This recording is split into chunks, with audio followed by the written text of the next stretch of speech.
Hi. Feminism, women empowerment இதை பற்றிலாம் நம்ம சொசைட்டியில் நம்ம நிறையா பேசியிருக்கோம், பேசிகிட்ருக்கோம், இன்னும் பேசுவோம். ஸோ இந்த வீடியோ நான் ஒரு ஃபெமினிஸ்டாக பேச போகிறேன். காமனாக விமனுக்கு நிறையா ப்ராப்ளம்ஸ் இருக்கும். லைக் பப்ளிக்கில் வந்து சேஃப்டியில் ஆரம்பித்து ரோட்டில் வண்டி ஓட்டும் போது ஓரமாக போ அப்படின்னு ஹார்ன் அடித்து டிஸ்கரேஜ் பண்ணுற வரைக்கும் இப்படி நிறைய ப்ராப்ளம்ஸ் நம்ம ஃபேஸ் பண்ணிட்டு தான் இருக்கோம். ஆனால் விமென் ப்ளே பண்ணுற ரோல்ஸில் இப்போ ஒரு அம்மாவாவோ ஒரு அக்காவாவோ தங்கச்சியாவோ இந்த மாதிரி நிறையா ரோல்ஸ் ப்ளே பண்ணுறோம் இல்லையா? இந்த மாதிரி ரோல்ஸில் ரொம்ப அடி வாங்கக்கூடிய ரோல்ஸ் வந்து ரெண்டு இருக்குது. ஒன்று வந்து நீங்கள் ஒர்க் பிளேஸில் பார்க்குறது, அதில் ஒரு ஈக்குவாலிட்டி இருக்காது. அப்படிங்கிறப்போ அது ஒரு வகையானது ப்ராப்ளம். அட்லீஸ்ட் ஒர்க் பிளேஸ்லேயாவது நீங்கள் இதை சமாளிச்சிடலாம். ஆனால் விமனோட ரோல்ஸ்லேயே ரொம்ப ரொம்ப கவலைக்கிடமாக ரொம்ப அடி வாங்கக்கூடிய ஒரு ரோல் ஒய்ஃப் தான். நான் கிராமத்தில் இருக்க கல்யாணம் ஆன கப்பிள்ஸையும் பார்த்துருக்கேன், சிட்டியில் இருக்கிற கப்பிள்ஸையும் பார்த்துருக்கேன், லவ் மேரேஜ், அரேஞ்ச் மேரேஜ், இந்த மாதிரி நிறைய பேரை பார்த்துருக்கேன். இப்படி இருக்கிறவங்களில் இந்த ஒய்ஃப் எப்படி ட்ரீட் பண்ணப்படுறாங்கங்கிறத நான் என் கல்யாணத்துக்கு முன்னாடிலேருந்தே நான் அப்சர்வ் பண்ணிகிட்டே இருப்பேன். அப்படி இருக்கும்போது அதுலேருந்து சில விஷயங்கள் நான் நோட்டீஸ் பண்ணேன். ரொம்ப ரொம்ப முக்கியமான ஒரு பிரச்சனை இருக்குது. அது வந்து காமனாக யாருமே பேசுறது கிடையாது. அதை பற்றி பேசுறதுக்கு தான் இந்த வீடியோ. இந்த வீடியோ ஆம்பளைங்கெல்லாம் கெட்டவங்க, ஆம்பளைங்கெல்லாம் ரொம்ப மோசமானவங்க அப்படின்னு சொல்கிற மாதிரியான இன்டென்ஷன் இருக்க வீடியோ கிடையாது. இது தானாகவே உங்களுக்கு புரியணும், பட் இருந்தாலும் சொல்லிக்கிறேன். இது எங்கே மேஜராக இருக்குன்னா, ஒரு கிராமத்தில், அகைன் நான் ஸ்டீரியோ டைப் பண்ண விரும்பல, பட் இருந்தாலும் அந்த காலத்து மைண்ட் செட் இருக்கிற ஒரு ஹஸ்பண்ட் இருக்காங்கன்னா அந்த வீட்டில் அந்த ஒய்ஃப் இந்த மாதிரி பிரச்சனையை நிறையா ஃபேஸ் பண்ணுவாங்க. நீங்கள் சிட்டியில் இருந்தாலும் சரி, கிராமத்தில் இருந்தாலும் சரி, எங்கே இருந்தாலும் சரி, அங்கே இருக்கிற அந்த மேனோட மென்டாலிட்டி அந்த காலத்து மென்டாலிட்டியாக இருக்குது. அப்படிங்கிறப்போ அந்த ஒய்ஃபு இதில் நிறைய அடி வாங்குறாங்க. யாராலெல்லாம் இதை வந்து ரிலேட் பண்ணிக்க முடியாதுன்னா, இப்போ நீங்கள் வந்து ஒரு நல்ல ஒரு அப்டேட்டடான ஒரு பர்சனை கல்யாணம் பண்ணியிருக்கீங்க, பட் இந்த காலத்துக்கு யோசிக்கிறாங்க அப்படிங்கிற மாதிரி ஒரு பர்சனை கல்யாணம் பண்ணிக்கிறீங்க. இல்லை நீங்கள் ஃபினான்ஷியலாக ஸ்டேபிளாக இருக்கீங்க, உங்களால் உங்கள் வீட்டில் ஒரு கருத்தை எடுத்து வைக்க முடியும் அப்படிங்கிற மாதிரி ஒரு விமனாக இருக்கீங்கன்னா உங்களுக்கு இது மேபி ரிலேட் பண்ணிக்க முடியாமல் போகலாம்.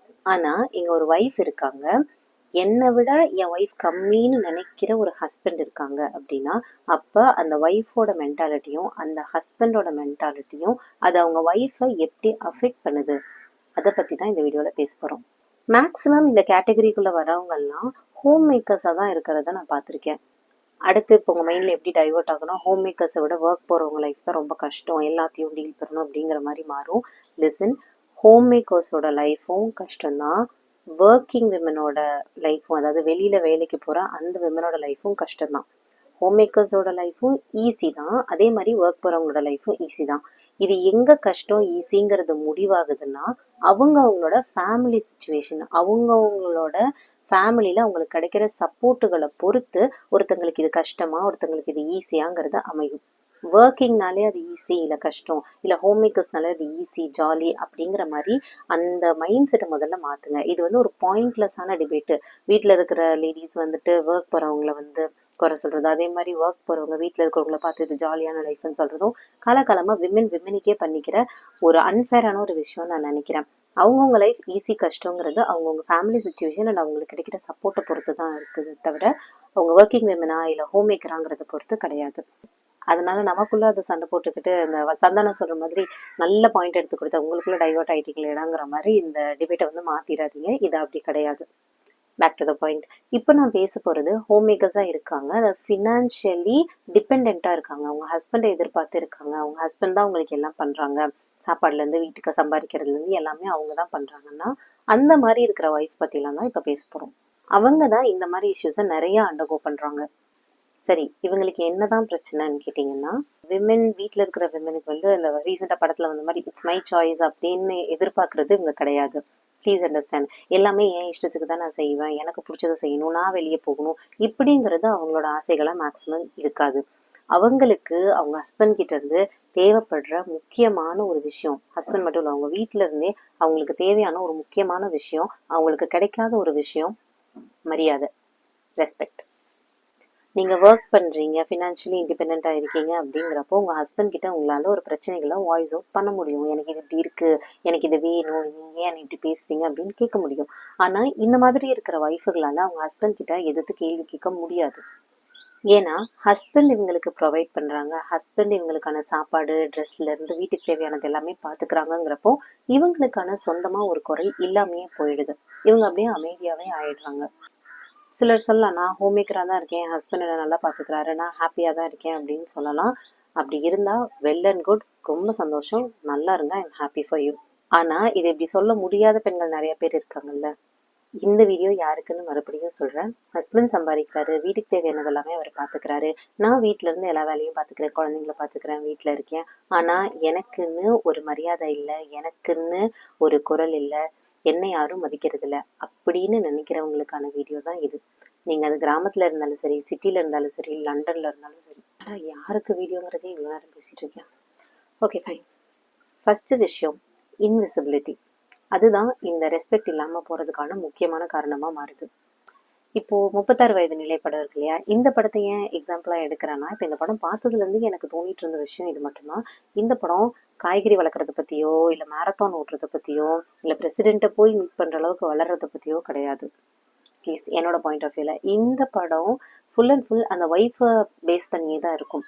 இப்போ இவங்க ஜோதிகா பார்த்தீங்கன்னா, அவங்க வந்து ஒரு கவர்மெண்ட் ஜாப்ல இருக்கிறவங்க, சம்பாதிக்கிறாங்க, படிச்சிருக்காங்க, வீட்டையும் பார்த்துக்கிறாங்க. இப்போ எனக்கு வீட்டு வேலை பண்ண முடியல அப்படிங்கிற மாதிரி சொல்கிறதும் கிடையாது. நான் வந்து ஃப்ரீயாக வெளியே சுத்த முடியல அப்படியும் கிடையாது. என் ஃப்ரெண்ட்ஸை பார்க்க முடியல அதை பற்றியும் அவங்க பேசல. இதில் எதுவுமே அவங்க அப்படி பேசல. அவங்க ஒரு அம்மாவா அவங்களோட டியூட்டிஸை கரெக்டாக பண்ணுறாங்க, ஒரு மருமகளாக அவங்க டியூட்டிஸை கரெக்டாக பண்ணுறாங்க, ஒரு ஒய்ஃபாவும் அவங்களோட டியூட்டிஸை அவங்க கரெக்டாக பண்ணிடுறாங்க. ஆனால் அப்படி இருக்கும்போது கூட வேற யாருமே இதில் அவங்களை டார்ச்சர் பண்ணவே இல்லை. இப்போ நல்ல மாமியார் தான், நல்ல மாமனார் தான் அப்படிங்கிறப்போ அந்த ஹஸ்பண்ட் வந்து அந்த ஒய்ஃபை எப்படி பார்க்குறாங்க. ஓ, நீ இந்த ஏஜ்ல இருக்க, இந்த ஸ்டேஜ்ல இருக்க, உனக்கு ஒன்றும் தெரியாது, நீ வந்து அப்படியே மழுங்கி போயிட்ட, உன்னோட மைண்ட் வந்து அப்படியே இருக்கு அப்படின்ற மாதிரியே சுற்றி சுற்றி எல்லா நிகழ்வுகளும் நடக்கும். அந்த ஹஸ்பண்ட் அந்த ஒய்ஃபை என்னவா பார்க்குறாருன்னா, உனக்கு ஒன்றும் தெரியாது அப்படிங்கிற மாதிரியே பார்த்துட்டு இருக்கிற மாதிரி தான் இந்த கதை வந்து போயிட்டே இருக்கும்.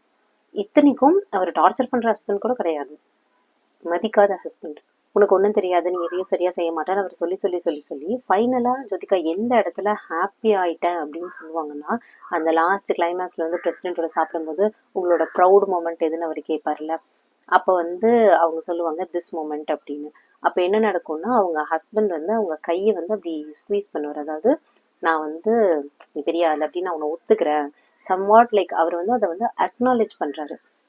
அது பெரிய ஆள்னு ஒத்துக்கிறதா, இல்லை வந்து நான் உன்னை நினச்சி நான் ஹாப்பியாக இருக்கேன் அப்படிங்கிறதான்னு தெரில, ஒரு அஷ்யூரன்ஸ், ஒரு அக்னாலேஜ்மெண்ட் கொடுப்பார்ல, அந்த மொமெண்ட் தான் எனக்கு ஹாப்பியான மொமெண்ட்டுன்னு அந்த ஒய்ஃப் சொல்கிறாங்க. இத்தனை பேர் அவங்கள பாராட்டியும், இத்தனை விஷயம் அவங்க நடந்தும், இத்தனை விஷயம் அவங்களுக்கு நடந்தும் அவங்க வந்து இந்த மொமெண்ட்டில் ஹாப்பியாகிறாங்க. ஏன்னா அவங்களுக்கு அவங்க ஹஸ்பண்டோட அக்னாலேஜ்மெண்ட் தான் தேவையாக இருந்திருக்கு, அதுதான் அவங்களுக்கு கிடைக்காம இருந்திருக்கு. நீங்கள் லவ் மேரேஜ் பண்ணியிருந்தாலும் சரி, அரேஞ்ச் மேரேஜ் பண்ணியிருந்தாலும் சரி, உங்களோட அந்த ஒய்ஃப் ஸ்டேட்டஸ் வந்து கொஞ்ச நாள் அப்படியே ஃபேட் ஆகி நீங்கள் வந்து அந்த ஹோம்மேக்கராக மாறும்போது, ஒரு குழந்தைக்கு அம்மாவாகி உங்களோட ஏஜ் அந்த ஒரு சர்டன் ஏஜை தாண்டும் போது நீங்கள் அப்படியே உங்களோட ருட்டீன்குள்ளே போயிடுறீங்க. ருட்டீன்குள்ளே போகும்போது என்ன ஆகிடும்னா, உங்கள் மைண்ட் உங்களுக்காக யோசிக்கிறது இல்லை, காமனாக க்ரியேட்டிவாக யோசிக்கிறது இல்லை. அது எப்படி ஆகிடுதுன்னா, அப்படியே ஸ்டாக்னன்ட் ஆகிடுது. ஸ்டாக்னன்ட் ஆகிட்டு அது அப்படியே மங்கி போயிடுது. அதை மற்றவங்களும் முடிவு பண்ணிக்கிறாங்க. அதோட நீங்கள் இன்விசிபிள் ஆகிடுறீங்க. அங்கே உங்களோட மரியாதை போயிடுது. இந்த மாதிரி ஆகிட்டு அந்த ஒய்ஃபுங்களோட மைண்ட் செட் ஒரு ஸ்டேஜில் எப்படி யோசிக்க ஆரம்பிச்சோம்னா, சரி நான் ஹோம் மேக்கராக இருக்கேன், நான் வந்து வீட்டில் எல்லா வேலையும் பார்த்துக்கிறேன், இருந்தாலும் என்னை என் ஹஸ்பண்ட் மதிக்கலை, என்னை யாரும் மதிக்கலை, பேசாமல் இதுக்கு நான் என்ன பண்ணலான்னா, நான் ஒரு வேலைக்கு போயிடுறேன், நான் சம்பாதிச்சா, நான் வீட்டுக்கு ஃபினான்ஷியலாக ஹெல்ப் பண்ணிட்டேன், நான் வந்து ஒரு காசு வீட்டுக்கு கொண்டு வந்துட்டா ஒரு வேளை என்னை இவங்கெல்லாம் மதிச்சிருவாங்களோ அப்படின்னு சொல்லிட்டு ஏதோ ஒரு வேலை, ஒர்க் ஃப்ரம் ஹோம் கிடைக்குமா, ஒர்க் ஃப்ரம் ஹோம் கிடைக்குமான்னு எல்லாருக்கிட்டையும் கேட்பாங்க.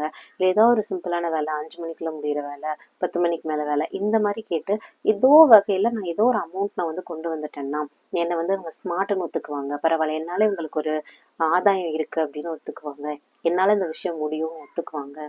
அப்போ ஒரு வேளை எனக்கு இந்த மரியாதை கிடைக்குமோ அப்படின்னு நினச்சிட்டு இவங்கெல்லாம் எதுக்கு இரையாவாங்கன்னா, இப்போ நம்ம நிறைய ஸ்கேமிங் பார்க்குறோம், அந்த இது இந்த இது ஆப்பு அது இதுன்னு, இவங்கெல்லாம் அதுக்கு பெயிட்டாக மாறிடுறாங்க. எல்லாத்துக்கும் காரணம் அந்த வீட்டில் எனக்கு ஒரு மரியாதை கிடைச்சிடாதா இந்த பணத்தினால அப்படிங்கிறது மட்டும்தான். அவங்க வெளியே போய் சம்பாரிச்சிட்டு வந்தாதான் அது வேலை, இல்லை வீட்டில் அவங்க பார்க்குற அத்தனை வேலைகளும் முக்கியமானது கிடையாது அப்படின்னு அந்த ஒய்ஃபை நம்ப ஆரம்பிச்சிடுறாங்க. இப்போ அவங்க சமைக்கிறதுல இருந்து, அவங்க துவைக்கிறதுல இருந்து, இப்போ ஒரு வாஷிங் மிஷின்லயே துவைச்சாலும் அதுவும் ஒரு வேலை தானே, அதையும் யாராவது பண்ணணும்ல, someone has to run thingsல. இத்தனை விஷயங்களும் வீடு ஒரு வீடா இருக்குன்னா அதை யாராவது ஒருத்தர் பண்ணிட்டு இருக்காங்கன்னு தானே அர்த்தம். அது அந்த ஒய்ஃப் தானே. அதை அவங்களே ஒத்துக்க மாட்டேங்கிறாங்க. ஏன்னா வேற யாரும் அதை வந்து அக்னாலேஜ் பண்ணல. இப்போ நான் ஒரு வீடியோ ஒன்று பார்த்துருந்தேன் ரீசெண்டாக, ஒரு சின்ன ரீல்ஸு. அதில் எப்படி இருக்கும்னா, ஒரு ஹஸ்பண்ட் ஆஃபீஸ் முடிச்சு வீட்டுக்கு வராரு. அப்போ வந்து வெளியே குழந்தைங்கலாம் கண்டபடி அழுக்கா ட்ரெஸ் போட்டு இஷ்டத்துக்கு விளையாடிட்டு இருக்காங்க. அதுக்கப்புறம் வீட்டுக்குள்ள போக போக வாசல்லேருந்து எல்லா திங்ஸும் கலைஞ்சிருக்கும். போகிற வழி ஃபுல்லாக அப்படியே யாரோ வந்து 4 பேர் அடிச்சு போட்ட மாதிரி அதுன்னு அங்கங்கே கலைஞ்சிருக்கும். இவருக்கு ஒரு ஸ்டேஜில் பயம் வந்துடும், ஒய்ஃப்க்கு ஏதோ ஆயிடுச்சோன்னு. அப்புறம் அப்படியே மேலே ஓடி போய் அவர் வந்து பெட்ரூம்குள்ள ஓப்பன் பண்ணி பார்த்தா பெட்டில் உட்காந்துட்டு அந்த ஒய்ஃபு கூலாக ரீல்ஸ் பார்த்துட்டு இருப்பாங்க, ஃபோன் பார்த்துட்டு இருப்பாங்க. அப்போ அவர் கேட்பாரு, ஏன் வீடு என்ன இருக்குது, என்னாச்சு இப்படி இருக்குது அப்படின்னு கேட்கும்போது அவங்க சொல்லுவாங்க, நீங்கள் தானே நான் ஒன்றும் பண்ணுறதில்லன்னு டெய்லி சொல்கிறீங்க, வீட்டில் சும்மா இருக்கேன்னு, அதனால நான் சும்மா இருந்து பார்த்தா ஒரு நாள் அப்படின்னு சொல்லுவாங்க. அதாவது விஷயங்கள் எல்லாம் கரெக்டாக அந்தந்த இடத்துல இருக்கும்போது அது ஒருத்தங்க பண்ணிட்டு தான் இருக்காங்க அப்படிங்கிறது நம்ம யாருக்கும் தெரியறதே இல்லை. அது மாதிரி தான் இந்த ஹோம் மேக்கர்ஸும் எப்படி ஆயிடுறாங்கன்னா, இப்போ நான் இத்தனை பண்ணியும் இது பத்தலை, உங்கள் கண்ணுக்கு தெரியல அப்படின்னா, அப்போ நான் வெளியே போய் நான் சம்பாரித்து காசு கொண்டு வந்தால் அப்போ எனக்கான மரியாதை கிடைக்குமா அப்படின்றத யோசிச்சுட்டு தான் அவங்க இந்த மாதிரி வேலைக்கு போகணுன்ற ஒரு ஆசை அவங்களுக்குள்ள வரும். ஆனால் உண்மையாக சொல்லணும்னா அவங்களுக்கு வேலைக்கு போகணுன்ட்டு இல்லை, வெளியே போகணுன்னே அவசியம் கிடையாது. ஐ மீன் அவங்களுக்கு ஆசை இருக்காது. இருந்தாலும் இது மூலமாவது எனக்கு கிடைக்க வேண்டிய மரியாதை கிடைச்சிருமா, அந்த அக்னாலேஜ்மெண்ட் எனக்கு கிடைச்சிருமா, அதுதான் அவங்களுக்கு தேவை. மரியாதைன்னு நான் சொல்றது வந்து வாங்கம்மா, உட்காருங்கம்மா, போங்கம்மா அப்படிங்கிறது கிடையாது. இட் இஸ் லைக், நான் ஒரு ஆள் இங்க இருக்கேன், என்னை பாருங்க, நான் இப்படி ஒரு மனுஷன் இங்க இருக்கேன், என்னை பாருங்க அப்படிங்கிறது மட்டும்தான். இது ஒரு வகையான ரெஸ்பெக்ட். செகண்டா என்னன்னா, வீட்டில் எடுக்கக்கூடிய டெசிஷன்ஸ்.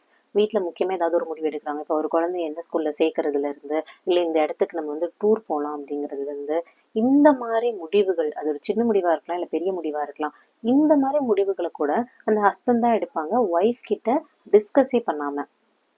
அது எப்படி இருக்கும், என்னையா நான் இங்க ஒரு ஆள் இருக்கேன், வீட்டில் ஒரு முக்கியமான முடிவு எடுக்கிறீங்க, அட்லீஸ்ட் என்கிட்ட அதை நீங்க கேட்க கூட இல்லை அப்படின்னு எத்தனை பேர் எத்தனை தடவை நீங்க யோசிச்சிருப்பீங்க. அது எவ்வளோ பெரிய விஷயம். இப்போ நீங்க 2 பேரும் பார்ட்னர்ஸ், லைக் லைஃப் பார்ட்னர்ஸ். ஒரு பிஸ்னஸ் ஆரம்பிக்கிறீங்க ஒரு ஃப்ரெண்டோட, 2 பேரும் சேர்ந்து பார்ட்னரா ஆரம்பிக்கிறீங்கன்னா, அந்த பிஸ்னஸ்ல என்ன நடந்தாலும் அது 2 பேருக்கும் தெரியும்ல. இப்போ 2 பேருமே எப்பவுமே ஒரே வேலையை பார்த்துட்டு இருக்க மாட்டாங்கல்ல. ஒருத்தங்க ஒரு ஏரியாவை நீங்க வந்து பார்த்துக்கிட்டா இன்னொருத்தங்க இன்னொரு ஏரியாவை கவர் பண்ணுவாங்க. அப்போ அங்க என்ன நடக்குதுன்னு இவங்க கிட்ட சொல்லுவாங்க, இங்க என்ன நடக்குதுன்னு இவங்க கிட்ட சொல்லுவாங்க. இப்படி ரன் பண்ணாதானே இந்த பிஸ்னஸ் ஸ்மூத்தா ஆகும். இதை விட்டுட்டு இல்லை நான் தான் பெரிய ஆளு, நான் தான் இதெல்லாம் பார்த்துக்கிறேன், பாரு நீங்க ஆஃபீஸ்லேயே இருந்து தான் நான் பார்த்துக்கிறேன் அப்படின்னு அந்த பார்ட்னர்ஸ்குள்ள சண்டை வந்து அந்த பிஸ்னஸ் ஒரு சக்ஸஸ்ஃபுல் பிஸ்னஸ் ஆகுமா?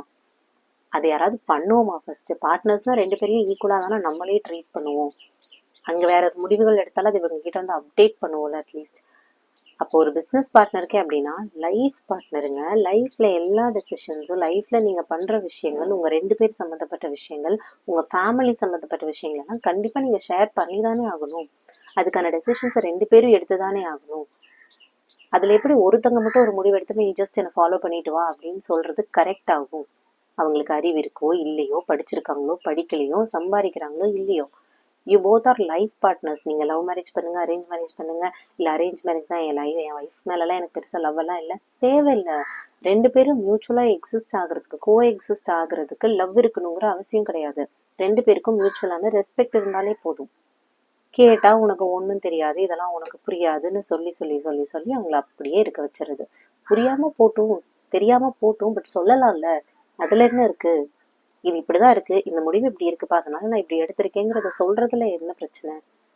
அப்ப அந்த டெசிஷன்ல இன்வால்வ் ஆகாத அந்த ஒய்ஃப்க்கு எப்படி இருக்கும்? அகெயின் ஏன் இது ரொம்ப எக்ஸாஜரேட் பண்ணி சொல்ற மாதிரி இருக்கும், ஆனா அப்படி கிடையாது. ஏன் இப்போ இருக்கிற சுச்சுவேஷன்ல மேக்ஸிமம் எல்லாருமே வேலைக்கு போறோம் அப்படிங்கிறப்போ உங்களுக்கு இது புரியாது. ஆனா இன்னும் நிறைய பேர் இப்படி வீட்டுல இருக்காங்க, இந்த மாதிரி ட்ரீட் பண்ணப்படுறாங்க. நம்ப மாட்டீங்க, இப்போ நீங்க ஒரு டூர் போயிட்டு வந்தீங்க, அதுல வந்து எவ்வளவு செலவாச்சுன்னு கேட்டா கூட அந்த ஒய்ஃப்க்கு தெரியாது. இப்ப இந்த டிக்கெட் என்ன விலைன்னு கேட்டா கூட அந்த ஒய்ஃப்க்கு தெரியாது, அது அவருக்கு தான் தெரியும். இந்த பொருள் இது எவ்வளவுக்கு வாங்குனீங்க, அது நல்லா இருக்கே அப்படின்னு கேட்டா கூட இல்ல எனக்கு அதெல்லாம் தெரியாது, அது அவருக்கு தான் தெரியும். இப்படின்னு ஒரு ஒய்ஃப்னு ஒரு தேர்ட் பர்சன் கிட்ட சொல்லும்போது அது அவங்களுக்கு எப்படி இருக்கும்? சரி என்ன இது கூட எனக்கு தெரியல அப்படின்ற மாதிரி இருக்கும்ல. அது அந்த தேர்ட் பர்சன் கிட்ட அது அவங்களோட மரியாதையோட ஒரு ரிஃப்ளெக்ஷனா தான் தெரியும். என்ன உனக்கு இது கூட தெரியாம இருக்கு அப்படிங்கிற மாதிரி ஆயிடும். அகெயின் அவங்க வந்து அங்க டம்பா ஃபீல் பண்ணுவாங்க. நெக்ஸ்ட், இந்த ரெஸ்பெக்ட்ல வரக்கூடிய 3வது விஷயம் என்னன்னா, அடுத்தவங்க முன்னாடி ஒய்ஃபை இன்சல்ட் பண்றது. ஜோக்கா, ஜாலியா, சும்மா ஜாலிக்கு தான் சொன்னேன், இதுல என்ன இருக்கு அப்படின்னு சொல்லிட்டு ஒய்ஃபை கிண்டல் பண்ணி சிரிக்கிறது ஒரு 3வது பர்சன் முன்னாடி. 3வது பர்சன், அதாவது அடுத்தவங்க அப்படின்னு நான் சொல்றது வந்து உங்க 2 பேரை தாண்டி, ஒரு ஹஸ்பண்ட் அண்ட் ஒய்ஃபை தாண்டி இருக்கிற இன்னொருத்தங்க தான். அது உங்க குழந்தையா இருந்தாலும் சரி, உங்க அம்மா அப்பா மாமனார் மாமியார் தம்பி தங்கச்சி, ஹூ எவர் இட் இஸ். அவங்க முன்னாடி ஒய்ஃபுக்கு ஒன்றும் தெரியாது, ஒய்ஃபுக்கு வந்து இவ்வளோதான் முடியும், இங்கிலீஷ்ல சொல்கிற மாதிரி என் ஒய்ஃப் லட்டு பண்ணுறதுக்குன்னே பிறந்தவன்னு சொல்லிட்டு கிண்டல் பண்ணிட்டு சிரிக்கிறது.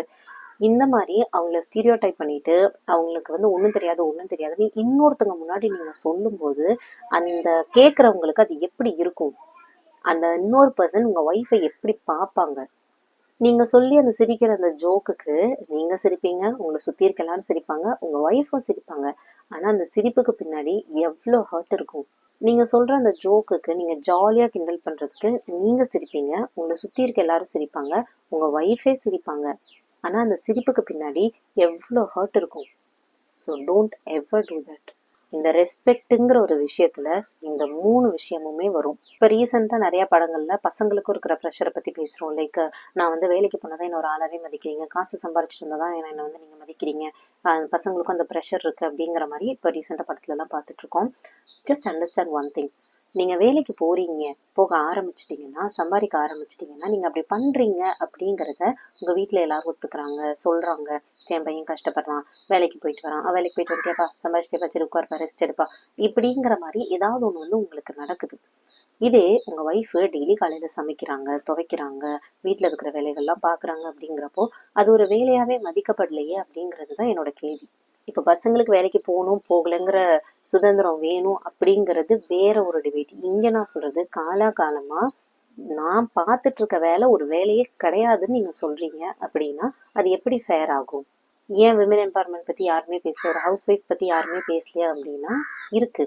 இப்போ ஒரு பிக் ஸ்கிரீன்ல ஒரு பெரிய ஹீரோ வந்து இப்போ ஒரு 1000 படத்துக்கு மேல வந்து நீங்க எப்படி காட்டணும்னா ஒய்ஃப்னா இப்படிதான், ஒய்ஃப்னாலே டார்ச்சர்ப்பா, வீட்டுக்கு போனாலே ஒரே எம்சியா இருக்கு இப்படிங்கிறத காட்டிட்டே இருந்துட்டு இப்போ ஒரு ரீல்ஸ்ல ஒரு 30 செகண்ட்ல வந்து ஹவுஸ் ஒய்ஃப்னா எப்படி தெரியுமா, அவங்களோட கஷ்டங்கள் என்ன தெரியுமா நீங்க சொல்லும்போது அது ஆன ரீச் வந்து இது போய் ஆகுமானா கண்டிப்பா கம்மியா தான் இருக்கும். அது அவ்வளோ தூரம் போய் மைண்ட்ல ஃபிக்ஸ் ஆன ஒரு விஷயம். அப்ப அதை மாத்தணும்னா இதோட இம்பாக்ட் எந்த அளவுக்கு இருக்கணும்? இது இன்னும் கம்மியா தான் இருக்குன்னு நான் சொல்ல வரேன். அதை அழிச்சிட்டு அந்த மைண்ட் செட்டை அழிச்சிட்டு இதை கொண்டு போய் கொடுக்கறது. இப்போ டீச்சிங்ல எல்லாம் சொல்லுவோம் அன்லேர்னிங் அப்படின்னு. ஒரு விஷயம் ஆல்ரெடி தெரிஞ்சதை மறந்துட்டு திரும்ப ஒரு புது விஷயத்த கத்துக்கிறது. இப்போ அன்லேர்ன் பண்ணிட்டு லேர்ன் பண்றது எவ்வளவு பெரிய ப்ராசஸ். அது எப்படி நம்ம சொசைட்டில இந்த விஷயத்துல கொண்டு வர முடியும் அவ்வளோ ஈஸியா? நான் சொன்ன மாதிரி எல்லாருக்கும் லைஃப் ஈஸி கிடையாது. இப்போ நீங்க வேலைக்கு போயிட்டு வரீங்க, வந்துட்டு நீங்க வீட்டுல இருக்கும்போது இப்போ உங்க ஒய்ஃப் உங்களை பத்தி கேக்குறாங்க, என்ன வேலைக்கு தானே போயிட்டு வந்தீங்க, இது ஒரு பெரிய விஷயமா அப்படின்னு கேக்குறாங்கன்னா அது உங்களுக்கு எப்படி இருக்கும்? அந்த ஒய்ஃபை நீங்க என்னவா பார்ப்பீங்க? என்ன இவ இப்படி இருக்கா, என்னை புரிஞ்சுக்கவே இல்லை, இவ்வளவு தூரம் நான் கஷ்டப்படுறேன், அது அவங்களுக்கு மதிக்கவே இல்லை அப்படின்ற மாதிரி சொல்லுவோமா இல்லையா? அப்ப அதே மாதிரி உங்க ஒய்ஃப் காலையில இருந்து வேலை பார்ப்பாங்க. அது எதுவா வேணா இருக்கலாங்க. உங்க வீடு ஒரு ஆர்கனைஸ்டா இருக்கு, ஒரு வேலையா நடக்குது உங்க வீட்டுல அப்படின்னா அது கண்டிப்பா அவங்க அதை பண்ணிட்டு தானே இருப்பாங்க.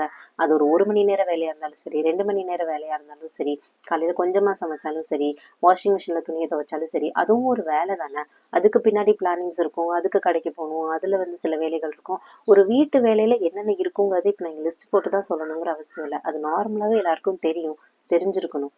ஒரு வீட்டை ரன் பண்ற இத்தனை வேலைகளையும் அந்த சின்ன சின்ன வேலைகளையும் ஒருத்தங்க பார்த்துக்கிட்டு தானே இருக்காங்க. அதுக்கு அவங்க ஒரு எனர்ஜி ஸ்பெண்ட் பண்ணி தானே ஆகணும், பிசிக்கலாவோ மென்டலாவோ. அதுக்குன்னு ஒரு எஃபர்ட் அவங்க போட்டுட்டு தானே இருக்காங்க. அப்போ அது வந்து ஒண்ணுமே இல்லை அப்படின்னு சொல்றது அன்ஃபேர் தானே.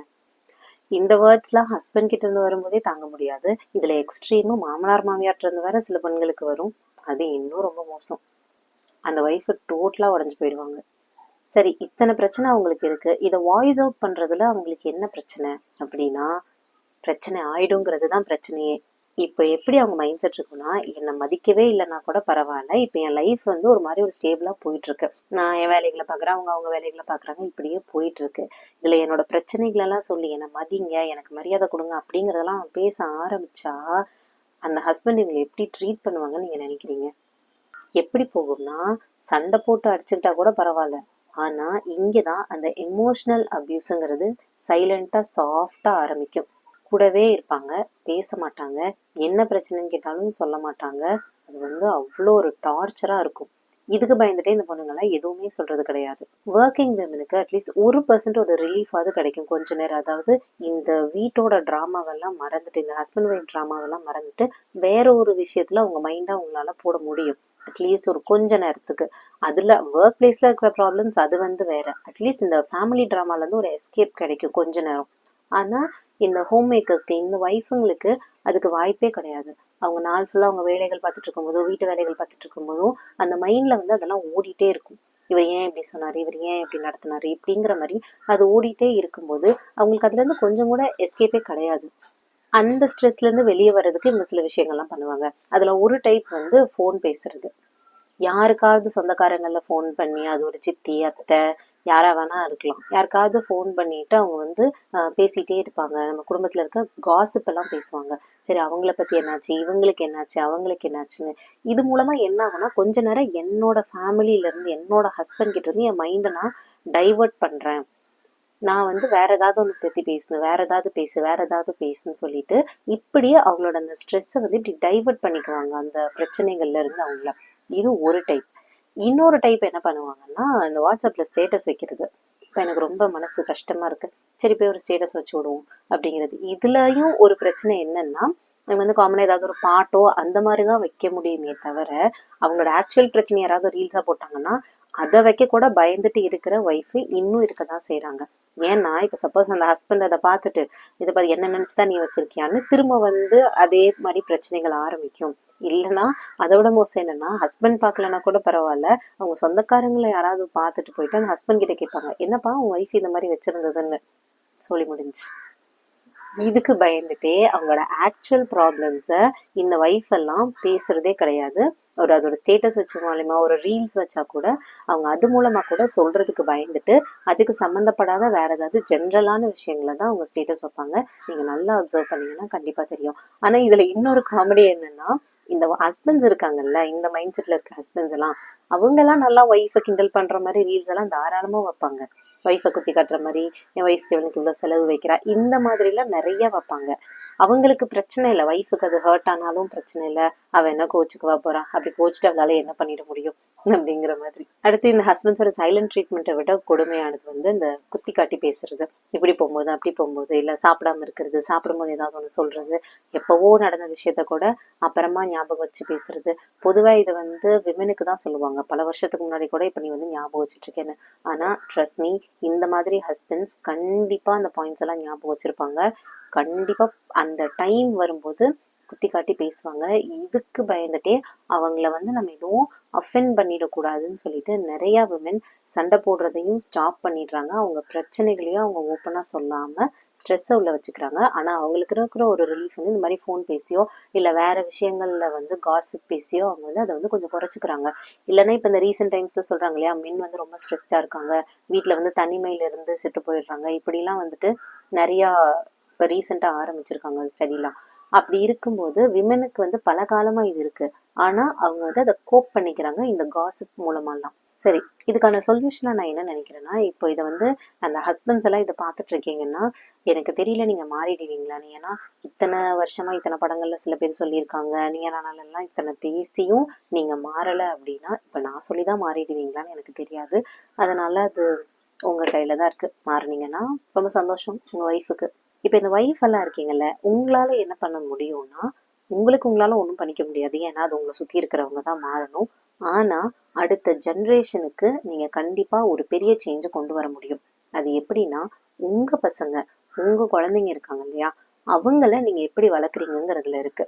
அவங்களுக்கு சின்ன வயசுல இருந்து, அது பொண்ணா இருந்தாலும் சரி பையனா இருந்தாலும் சரி, பொண்ணும் பையனும் ஈக்குவல் அப்படிங்கிறதுல ஆரம்பிங்க. சின்ன வயசா இருக்கும்போதே நீ ஒரு பையனா இருக்க ஒரு பொண்ணு கூட விளையாடுறனா அந்த பொண்ணு உனக்கு ஈக்குவல் தான், அவளை நீ வந்து இப்படி அமைதியார அது பண்ணி இது பண்ணலாம் சொல்ல முடியாதுன்னு. அதே மாதிரி பொண்ணுக்கும், நீ ஒரு பையன் கூட விளையாடுற, நீ ஒரு பையனை நீ பாக்குற, நீ கிளாஸ்லயே இருக்காங்கன்னா நீ அவங்களுக்கு கீழே அப்படிங்கிற ஒரு மைண்ட் செட் தேவை கிடையாது. அதை நீ அவங்களுக்கு தாழ்ந்துதான் பண்ணும். அதுக்காக பசங்க கிட்ட திமிரா நடந்துக்கோ அப்படிங்கறது நான் சொல்ல வரல. உன்னோட மரியாதையை கீழே தாழ்த்திக்கணும், நீ உன்னை வந்து கீழே இறக்கிக்கணும் அப்படிங்கிற அவசியம் கிடையாதுன்னு உங்க பொண்ணுங்களுக்கு சொல்லி வளங்க. பசங்களுக்கும் சின்ன வயசுல இருந்து ஒரு பொண்ணை ஈக்குவலா பாரு பாருன்னு சொல்லி சொல்லி வளர்க்கும் போது ஃபியூச்சர்ல அவன் ஒய்ஃபையும் அவன் ஈக்குவலா பார்ப்பான். இப்படிதான் நீங்க வந்து அடுத்த ஜென்ரேஷனுக்கு சேஞ்ச் கொண்டு வர முடியும். ஏன்னா இப்ப நம்ம பண்ணாத எத்தனையோ விஷயங்களை, நமக்கு ஆசையா இருந்த எத்தனையோ விஷயங்களை நம்ம குழந்தைங்களை பண்ண வைக்கிறோம். ஒரு பாட்டு கிளாஸ் அனுப்புறோம், ஒரு டான்ஸ் கிளாஸ் அனுப்புறோம். இந்த மாதிரிலாம் நம்ம பண்ணாததை அவங்கள பண்ண வைக்கும் போது ஒரு சிஸ்டம், நமக்கு நடந்த சிஸ்டம் வந்து கொஞ்சம் அன்ஃபேரா இருக்கு, நியாயம் இல்லைங்கிறப்போ அடுத்து நம்ம குழந்தைங்களை வச்சு அந்த சிஸ்டம் நம்ம தாராளமா மாத்தலாம்ல.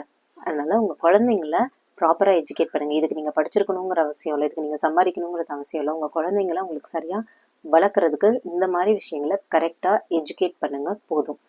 பொண்ணும் பையனும் ஈக்குவல்னு சொல்லி வளங்க. அடுத்து முக்கியமாக குழந்தைங்களுக்கு என்ன சொல்லணும்னா, இந்த ஒரு டேர்ம் ஒன்று இருக்குது ஹவுஸ் ஹோல்ட் ஹெல்ப்ல. நம்ம ஸ்கூல் காலத்துலேருந்து நம்ம படிச்சுட்டு இருக்கும் போதெல்லாம் ஒரு வார்த்தை ஒன்று சொல்லுவாங்க, ஹெல்ப் பண்ணுங்க, அம்மாவுக்கு கிச்சனில் போய் ஹெல்ப் பண்ணுங்க, அம்மாவுக்கு வீட்டில் ஹெல்ப் பண்ணுங்கன்னு காலாகாலமாக ஸ்கூல்ஸில் புக்ஸில் இருந்து எல்லாத்துலேயுமே இந்த ஹெல்ப்புங்கிற வார்த்தை வந்துட்டே இருக்கும். அண்டர்ஸ்டாண்ட் ஒன் திங், வீட்டில் அம்மாக்குன்னு தனியாக அவங்களோட தேவைகளுக்கு நம்ம ஏதாவது ஒன்று பண்ணுறோன்னா அது ஹெல்ப்பு. இப்போ அம்மாவுக்கு தலைவலிக்குது, அவங்களுக்கு போய் அந்த ஒரு தைலத்தை எடுத்து கொடுப்பா அப்படின்னு சொல்கிறீங்கன்னா, அந்த பையன் உங்களுக்கு அதை எடுத்து கொண்டு வந்து கொடுக்குறான், இல்லை அந்த பொண்ணு உங்களுக்கு அதை எடுத்து கொண்டு வந்து கொடுக்குறான்னா அது உங்களுக்கு பண்ணுற உதவி. இல்லை நம்ம சமைக்கணும், அதுக்கு ஒரு காய் கட் பண்ணு, இல்லை போய் அந்த துணியை அங்கிருந்து எடுத்துட்டு போய் துடைக்கணும், இப்படிங்கிற மாதிரி இருக்கிறதெல்லாம் ஹெல்ப் கிடையாது, இது வேலையை ஷேர் பண்ணிக்கிறது.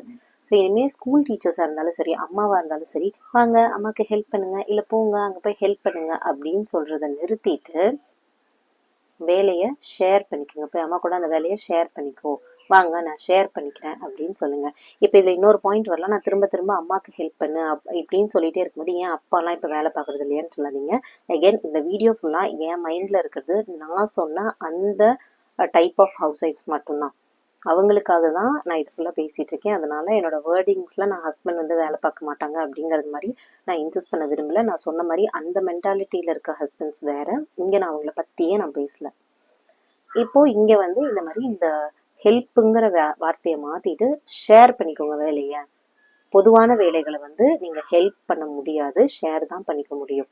இதனால என்ன ஆகும், இப்போ இந்த ஹஸ்பண்ட்ஸ் இருக்காங்க இல்லையா, திடீர்னு ஒரு நாள் வா நான் உனக்கு ஹெல்ப் பண்ணுறேன்னு சொல்லிட்டு உடம்பு சரியில்லை அப்படின்னா ஹெல்ப் பண்ணுறேன்னு சொல்லிட்டு வேலைகளை பார்த்துக்கிட்டு ஏதோ நமக்கு பெரிய தியாகம் பண்ணிட்ட மாதிரி, நமக்கு ஏதோ பெரிய டொனேஷன் கொடுத்துட்ட மாதிரி, இருந்தாங்க பெஸ்ட் ஹஸ்பண்ட் அவார்டு உங்களுக்கு கொடுக்குறோன்ற அளவுக்கு அதை அந்த அளவுக்கு நம்மளை ஃபீல் பண்ண வைப்பாங்க. நான் பார்த்தியா உனக்கு இது பண்ணிட்டேன், நான் பார்த்தியா உனக்கு ஹெல்ப் பண்ணிட்டேன் அப்படின்ற மாதிரி. அப்போ அந்த டேர்மையே நீங்கள் அந்த இடத்துல உடைங்க. வீட்டில் இருக்கிற ஆளுங்க பண்ணுறதுக்கு பேர் ஹெல்ப் கிடையாது. இது ஒரு பெரிய விஷயம் கிடையாது, இது ஒரு சின்ன சேஞ்ச் தான். ஆனால் இந்த சேஞ்ச்லேருந்து நீங்கள் பாருங்களேன், இதை கண்டினியூஸாக பண்ணிகிட்டே இருக்கும்போது அந்த குழந்தைங்களுக்கு அது ஆட்டோமேட்டிக்காக ரெஜிஸ்டர் ஆகிடும், இது எல்லாரோட வேலையும் தான் அப்படிங்கிறது. இந்த சின்ன சேஞ்ச் ஒரு பெரிய சேஞ்சை கண்டிப்பாக அவங்க லைஃப்லேயே கொண்டு வரும். அது மூலமாக அவங்க லைஃப்பில் வர மற்றவங்களுக்கும் அது ஒரு பெனிஃபிட்டாக இருக்கும். அது மூலமாக மேபி நெக்ஸ்ட் ஜென்ரேஷன்லேயே ஒரு பெரிய சேஞ்ச் நம்ம பார்க்க முடியும். இதுதான் அந்த இப்போ இருக்கிற இந்த ஒய்ஃப்ஸ் ஒரு மதராக இருந்து நீங்கள் பண்ணக்கூடிய ஒரு பெஸ்ட் விஷயம் இந்த சிஸ்டமுக்கு இதுதான். நான் நிறைய உண்மைகளை சொல்லிட்டேன்னு நினைக்கிறேன். இதை பற்றிலாம் நீங்கள் என்ன நினைக்கிறீங்கிறது கண்டிப்பாக கமெண்ட்ஸில் சொல்லுங்கள். சூப்பர், வெரி குட், நல்லா இருக்கு, இந்த மாதிரி காமெண்ட்ஸ் எனக்கு வேண்டாம். எனக்கு உங்களோட பாயிண்ட்ஸ் வேணும், உங்களோட ஒப்பீனியன்ஸ் வேணும். அது மூலமாக இன்னும் நம்ம எல்லாரும் நிறைய தெரிஞ்சுப்போம்னு நான் நினைக்கிறேன். ஸோ ப்ளீஸ் உங்களோட ஒப்பீனியன்ஸை கண்டிப்பாக கமெண்ட்டில் சொல்லுங்கள். அவ்வளோதான், பாய்.